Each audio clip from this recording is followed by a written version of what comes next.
Nau mai, hoki mai ki other fold, e mihi nei, ko Duncan Greive tōku ingoa. My guest today is Chris Schulz, who was, for they might be familiar, he was a senior writer at the Spinoff until quite recently, and just an incredible, I guess you'd call it an entertainment journalist. He writes about pop culture with he's got a real story sense. He's got a sort of encyclopedic knowledge of film, television, and music in particular. It's music that we're talking about today. He's since gone on to be investigations editor at Consumer, but still writes Boiler Room, a Substack, which, it's really like a product of whatever is buzzing around in Chris's brain in terms of the sort of music, pop culture kind of space. And he's been on a real tear with New Zealand music and New Zealand music journalism. He and I have very similar backgrounds in some respects. Both of us started out sort of desperate to claw our way into writing about music. He was writing for Rip It Up at the same time I was writing for Real Groove.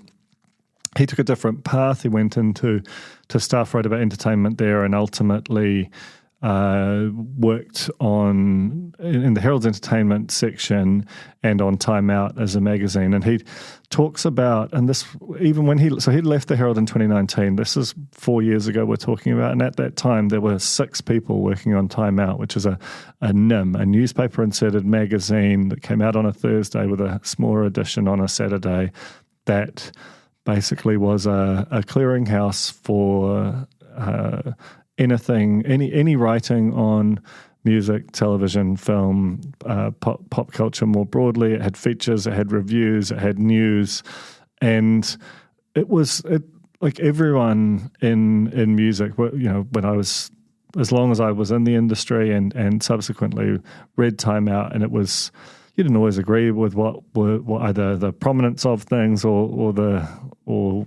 how many stars a review got, but you were there because it felt like it was unimaginable that it couldn't exist if you were in the business in Auckland at the time, because you need something that is a kind of a fulcrum around which everything else pivots. So as he describes in this, there's this relationship between Time Out and radio stations and blogs and now basically since then, and Chris attributes it to COVID, and I think COVID might well have been the thing that sort of broke music journalism in this country, when we had no music and we had these very uncertain times.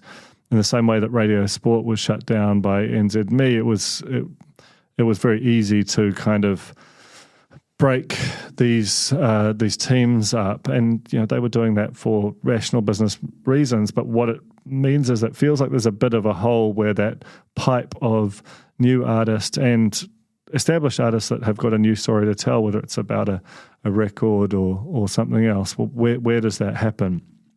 And I'm so conscious, and we talk about this on the show, like how much of this is just two old war horses of the entertainment business kind of lamenting that the world has changed. We actually bring Samuel, our producer, in, who's a freshly minted 23-year-old to discuss and challenge that perspective. And there is definitely something in that. But there is I've been talking to people in music in New Zealand for a while now.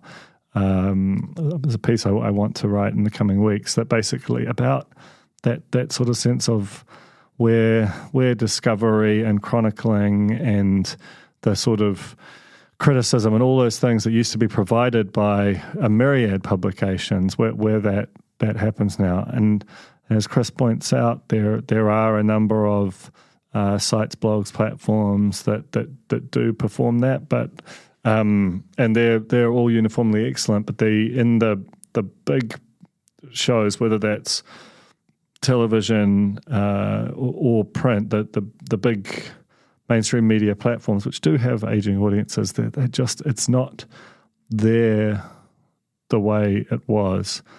And it might just be that this is just evolution, and we have to accept that reviews no longer have the same importance that they once did in the streaming era, and people never did need maybe a sort of 1,500 word profile of an emerging artist. It was that role has been taken by artists' own direct relationships through social media. I'm very open to that argument, but I'm not certain that we haven't lost something real along the way. And more to the point, we are continuing to do a lot of the other stuff we used to do. The big thing that's missing or that is gone is that.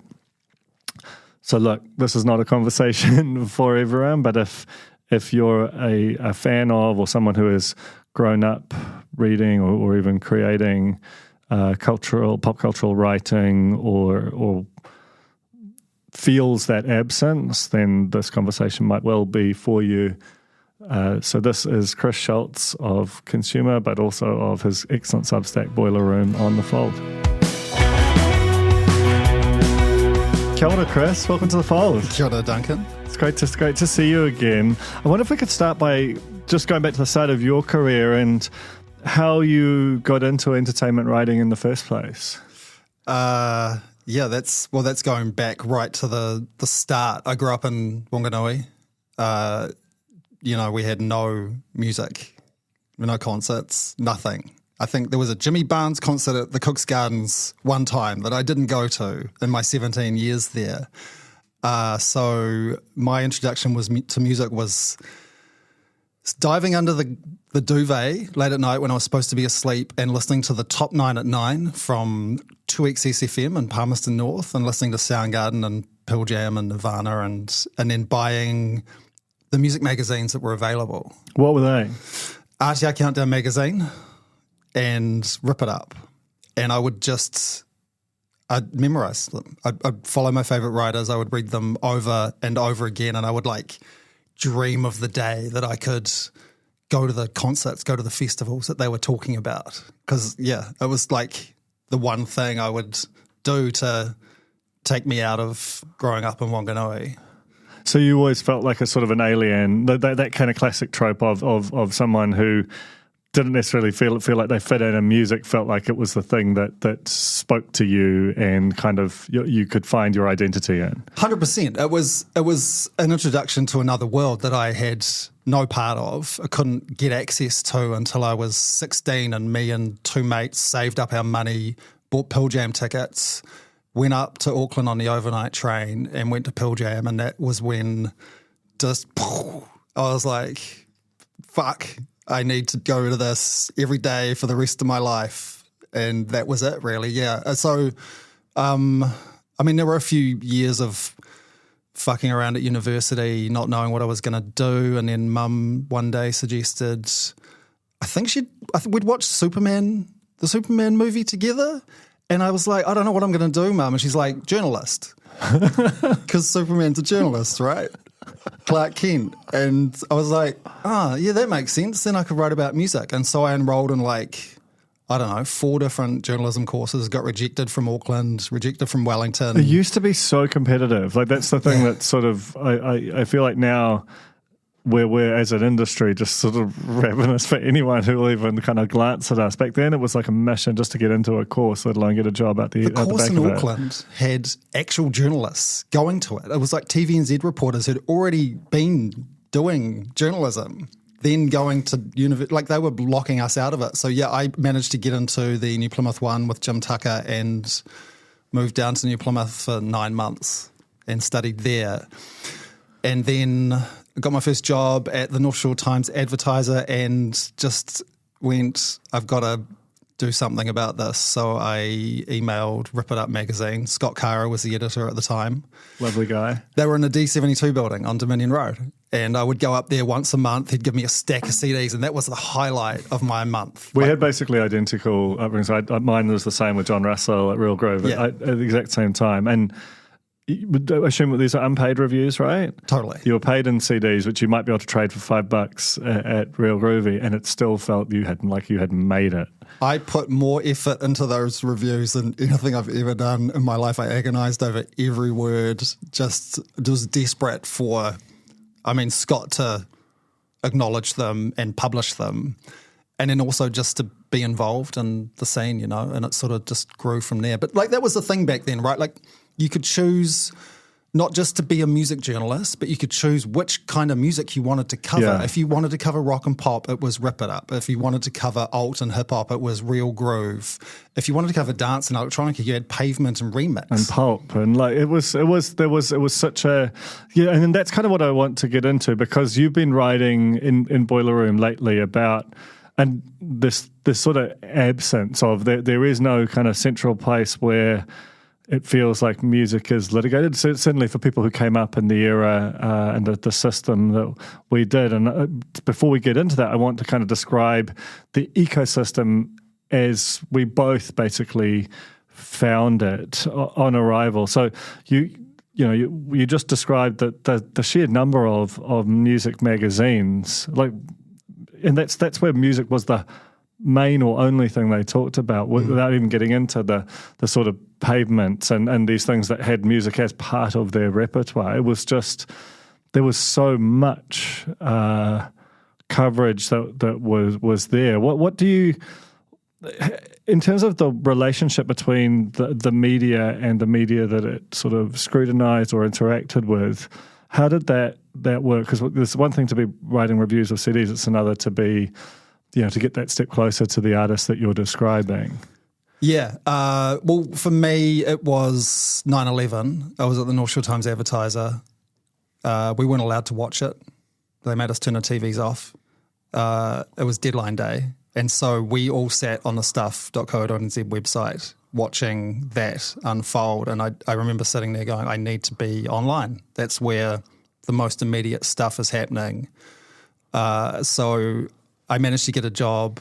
I went down and interviewed, got a job there. It was a lovely editor, this hardcore American woman called Christine Garcia.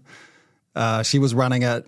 It was tucked into the corner of the Dominion Post building. No one gave a shit about it. So you very deliberately, you felt the heat of the internet and were like, I've got to get closer to that. 100%. That's the thing that's coming. That's interesting. Yeah. And so there were like 7 or 8 people working on stuff at that point, tucked into the corner of this earthquake-prone building on Bulcott Street next to the sports department. And I remember the first week, they trained me up on a CMS and they went, oh, look, nothing's been put into the entertainment section for 2 weeks. Let's update that. And I was like, wait, what? I could just sit here and fill the entertainment section and let's see how those stats go. And there's no one watching you. If you're doing it live. We just trialed everything. Like we got a video camera and went down to the King Kong premiere and interviewed. Suddenly there's me, 2.5 years out of journalism school, interviewing Peter Jackson with a microphone on the red carpet, like next to all of the TV crews. It was crazy. And then I remember pitching like, we should do live concert coverage. What if I went to the big day out and just provided updates back to the newsroom? We did a rolling blog. And so I came up, I couldn't believe it. I'm walking around the big day out with a BlackBerry at a music festival, being paid to be there. So that like the teenager from Wanganui is just ecstatic. running from ear to ear. And did you have sort of analytics? We could do a whole podcast on them, but how conscious were you of the success or failure of your coverage? Well, yeah, online right from the start, that was huge. We'd be looking at what was working and doing more of that. And the Big Day Out blog, I remember the first one, more people read that than were actually at the festival. Wow. And that's when I remember the editor going, okay, we need to go in that direction. We need to do more of this. Everyone who couldn't go to the Big Day Out was reading it. And then people afterwards were going back and reading how the day unfolded.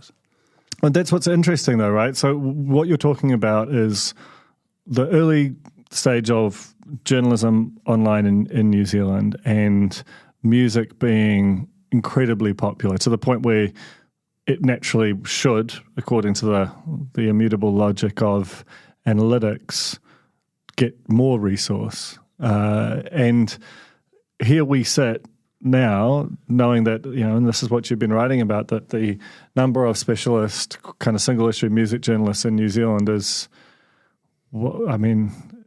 it's less than 10. It's probably less than 5, right? Like it's really. I don't think we have any full-time music journalists at any major news publications anymore. Well, RNZ accepted, right? RNZ, but I'm talking about sort of print. Yeah, so print, if you think about print publications, which is where where there would have been dozens historically, like the time that you're talking about, and I guess like what I want to dig into is two things. Like one, sort of how it happened, and then two, what has been lost. The how is easy. Yeah, I think. Yeah, well, so let's talk about the how, because there is a contradiction in what you're saying in some respects, in that if it's so popular, why is there not? Because there are less journalists overall, but they haven't gone to sort of zero the way that music has. It's COVID.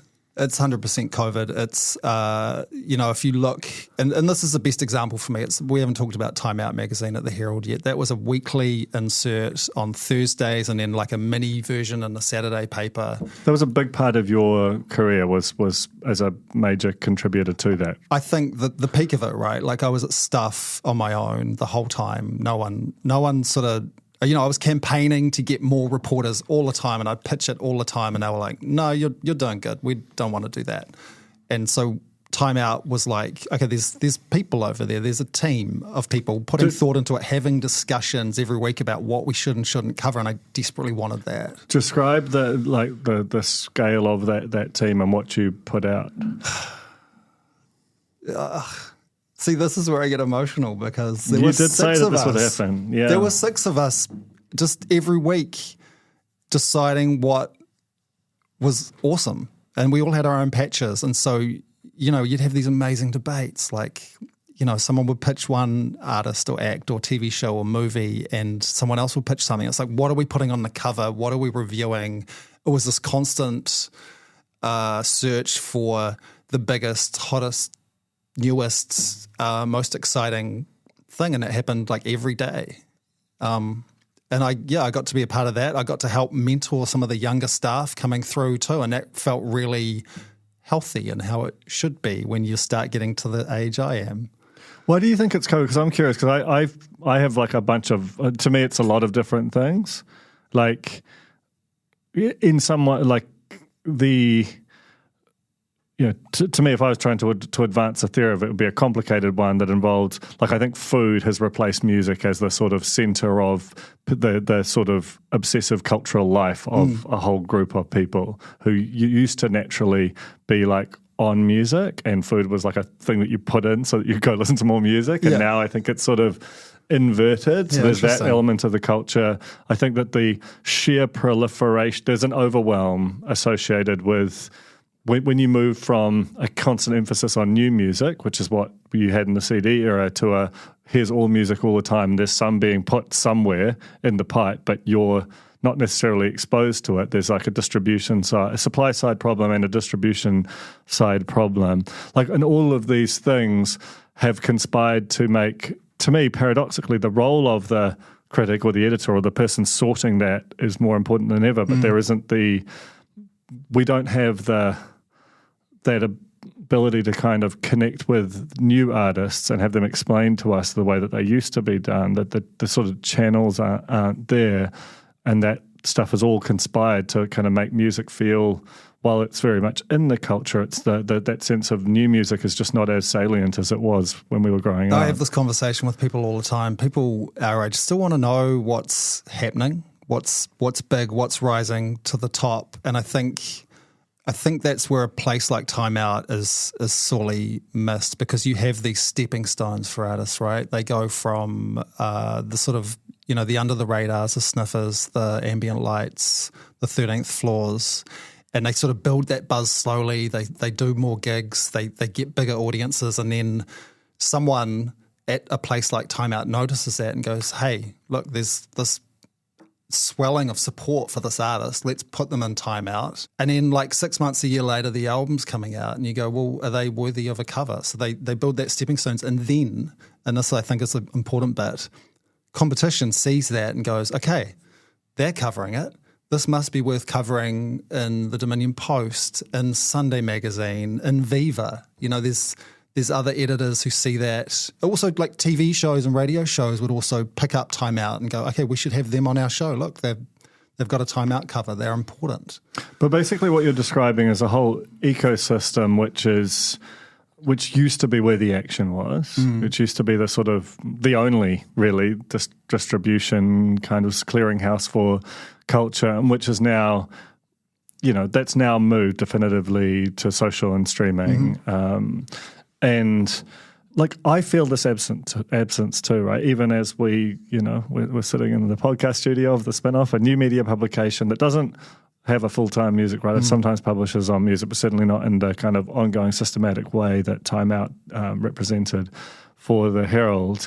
But do you know, is it just that we're sort of old men shaking our fists at clouds, that this stuff is happening, but it's happening, you know, through particular accounts on TikTok, Instagram, totally, and playlists? Like, is that what's happened? Totally. Yep. You can go find a lot of probably what you want to find on there. Artists are sharing their own stories now that way. I talked to Rodney Fisher from Good Shit about that, and that's how he promoted his latest album, because he couldn't get interviews out there. I think, I've wrestled with this, and I think that when a newspaper or a website or a magazine stops covering artists, New Zealand artists I'm talking about, that, you know, they're saying this isn't as important as the other things we're covering. If you don't see, so take Ernie Bell, for example, she's incredible. She's releasing a debut album next week. If you don't see her on the pages of the Herald or of Stuff next to All Blacks,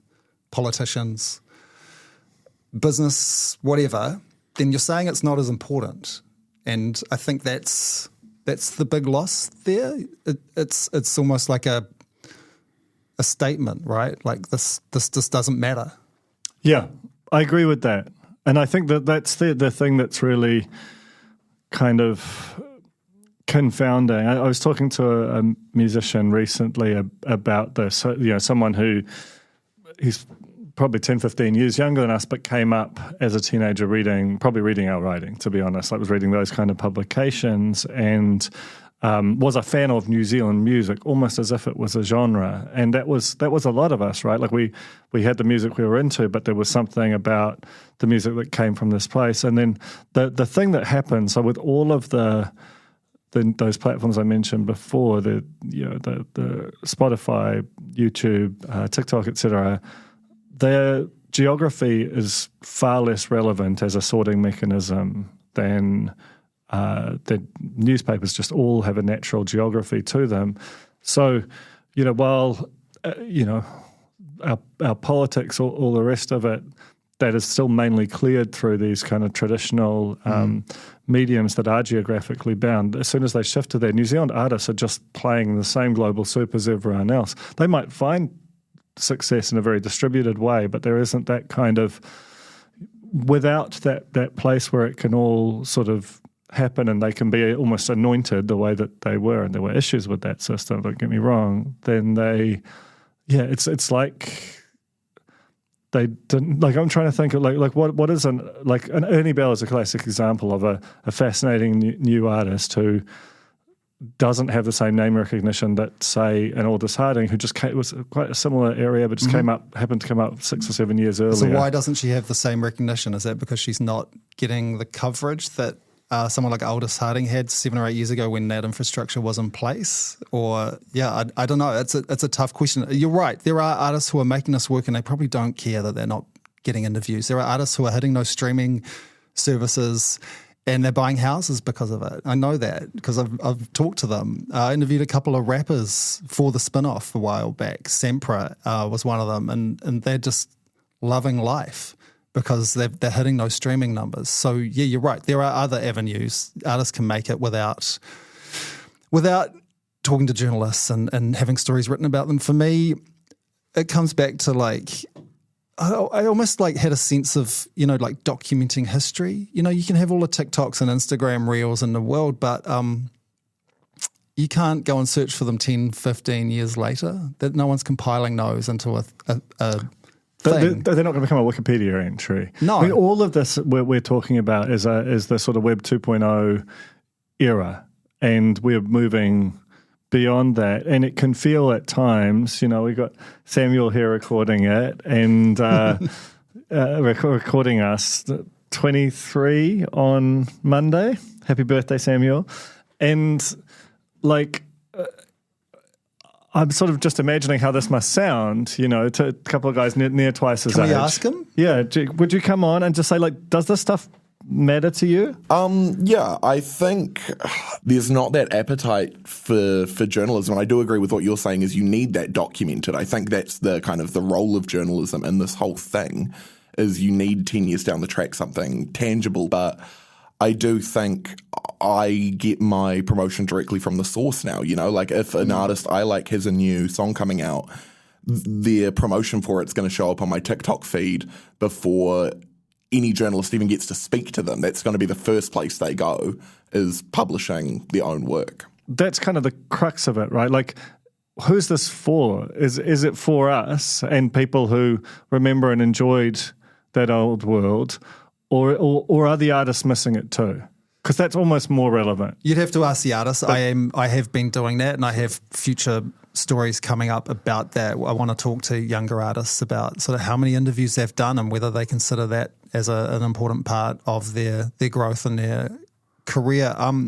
Do people want this? I mean, I would just point to my tiny little newsletter over the past 10 days, and it's grown so much. I've had so many people reach out and say thank you, and why aren't more people doing this? And the vibe around it is please keep doing this. I've got people paying me, and I work full time. I've got 2 kids. This is just something I'm doing in my spare time. Can we just let's just do a little plug, because I think Boiler Room is such a fantastic product, and and I also think that the urgency and the openness and the reflection that has been in your coverage of this, I mean, that's why I reached out, and I think it's important, because what you are describing, as much as this is just 2 old war horses kind of reminiscing about the old days, it is something that I've heard a lot about from other people in the music business, some older, some younger, like a keening sense of an absence. Do you want to just describe this little series that you've run, where it came from and the response to it? Yeah, sure. I went to the Skrillex show. Way too old to be at the Skrillex show. Loved the shit out of it. It was incredible. Monday morning, as you do before you start work, you have a coffee and you scroll through some headlines, and I wanted to read some opinions on the Skrillex show. Couldn't find any. The next weekend, Eden Festival was held in the same place. Wanted to go, couldn't, but wanted to know what it was like. That's a brand new music festival with Lauryn Hill and 660, huge headliners. Couldn't find any coverage about it. And my brain kind of snapped at that point. I don't think I'd read too much coverage about the lack of music criticism, but yeah, that's when I blatted out a post in about 30 minutes and just sent it out, and it sort of took off. And so that's sort of become an ongoing theme. I found it really emotional to write those pieces because of my history, and because this is an industry that gave me so much and got me out of Wanganui, stopped me from being a supermarket checkout operator or something. And I want kids who maybe can't afford to play an instrument or go to the lessons, but shouldn't that be an option if they want to cover this stuff? I don't know. Maybe that's just my history and my thinking about it. But yeah, I can't cover it too much in my newsletter because it gets too depressing for me. So I have to mix it up. I've deliberately started doing much more positive posts just to make it a little more uplifting. But inevitably, everyone I talk to, the conversation comes back around to, where are the journalists? Where is the coverage? And if I can contribute just a little bit to that, then, maybe I'll give it a shot, and maybe that will grow into something where I can start nurturing some new talent coming through. That would be incredible. like many things in journalism, it's a financial problem. If you had unlimited resources, like say in RNZ, not that they have unlimited resources, but they have like a fixed pot of money and they can divide it according to what they consider to be the most important thing without worrying about whether the thing pays its own way. Like that's a very different mentality for a news organization to have. But yeah, we have, for example, we did have a full-time music editor, Henry Oliver, who now edits Metro. That was funded by Spark. That was a passion project for me, selling that thing, and it took a long time to try and find the right place. And I was thrilled to do it.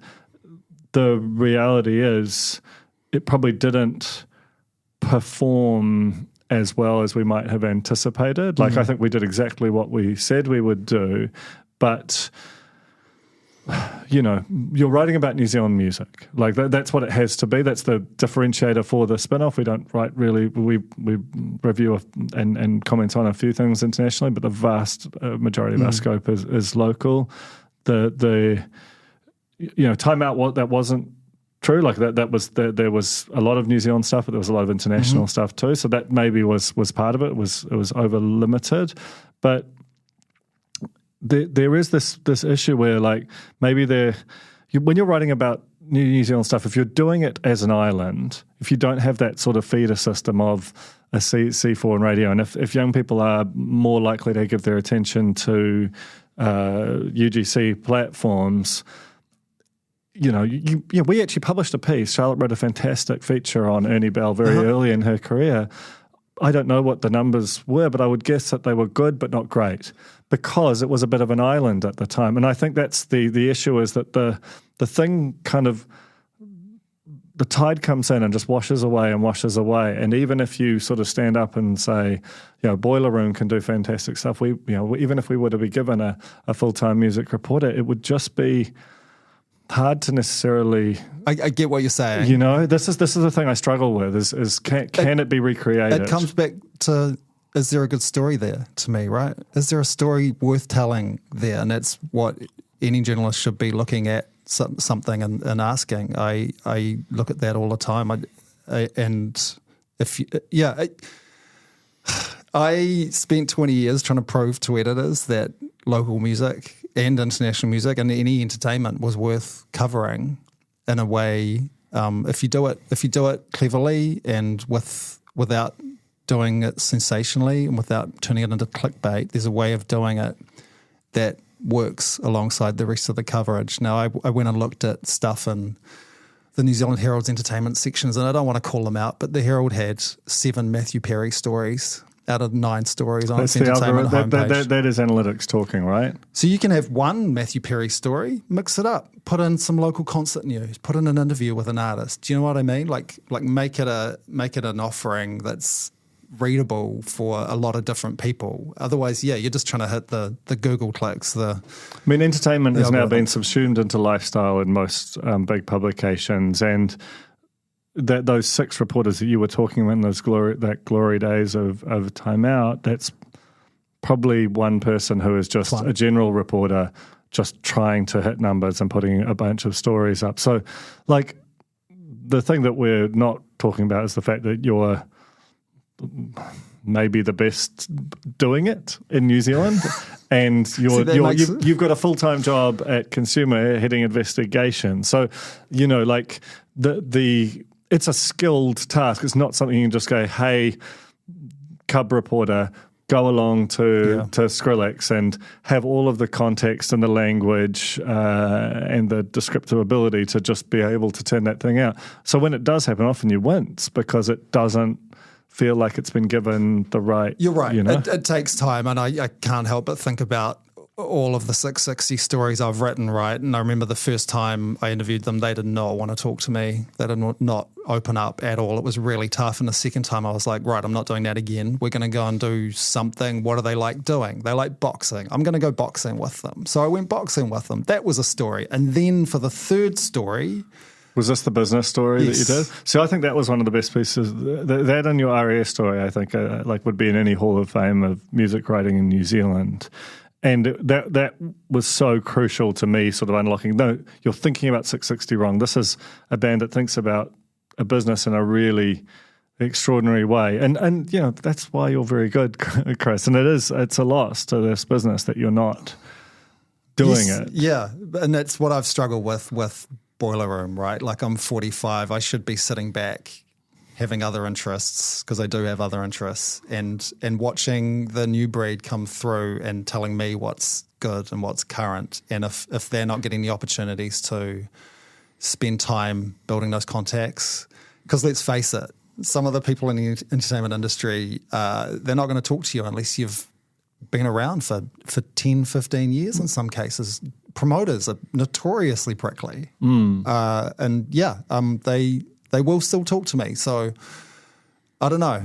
I don't know what the answer is there, Duncan. I did warn you before before I came on that I didn't really have any answers, barring someone coming in and putting a whole lot of money and effort into something that could fix us. But hopefully by talking about it and pointing a few fingers and you know, I mean, I was raising that awareness. Yeah, like certainly like not talking about it or pretending that there's not something that's changed, then I don't think anything, you can't expect it to resolve that way. I went to this New Zealand On Air music event last night. They've got a big report which actually came out basically as we record this, that is an attempt for them. Like they clearly recognise that there's a new music discovery problem, and everyone's always trying to solve it. There's a new Spark stuff, social first series that's been put out. You know, my understanding, like I'm not sure whether it is or it isn't. I'm not privy to how it's performing, but people are trying. Like it's a very serious effort to try and figure out how to solve this thing. And you know, part of it is also like we are print journalists. We come from an era where we typed and then they printed it out. And for a lot of people, that has become a bit of an aberrant cultural, you know, like they're much more likely to watch someone break down a new record on TikTok than they are to read a story about it. And we just have to accept that that's gone from being the default communication mode to a weird one. And that's maybe what this comes down to. We just have to be open to that idea, and that's kind of heartbreaking for us, but it's, you know, it's potentially real. Yeah, totally. And I fully accept that. I'm not really worried about that at all. I think it can, you know, print and online can still be a big part of the mix, you know. And they're tangible things that remain. You can go and read all my old Big Day Out reviews from 2004. They're still there. Yeah. I mean, it is weird that like we as a country fund audio culture, which is a fantastic site. It's, you know, I think what do they call it? The Noisy Library of New Zealand Music or something like that. It functions as a place which catalogues scenes and bands and labels historically, and that's reasonably well funded in the context of New Zealand. I'm sure that, you know, Simon Gregory or anyone or Chris Burke or whoever's running it now would go, fuck, it's hard, but that is probably by far the most substantial contribution funded by New Zealand On Air to cataloguing the history of New Zealand music. But where does the present fit into that? And I'm not sure. I think that's almost the missing piece. It almost feels like in about 2017, maybe it was 2020 with the pandemic, it sort of cleaved, and the new became a little bit less anchored.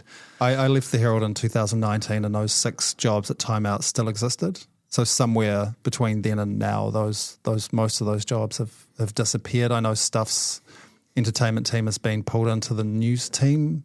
Yeah, it's all sort of general.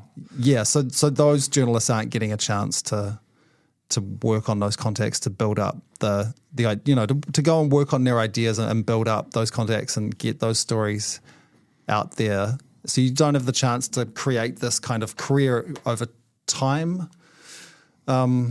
Yeah, that's the bit that gets to me, because that's where I'd love to step in and help nurture and mentor and be like, hey, you know, I can help. I will help. Give me a call. Yeah. I will turn up. I'll help. I would love to see something done about this. If anyone wants to do something, give me a call and I will do what I can.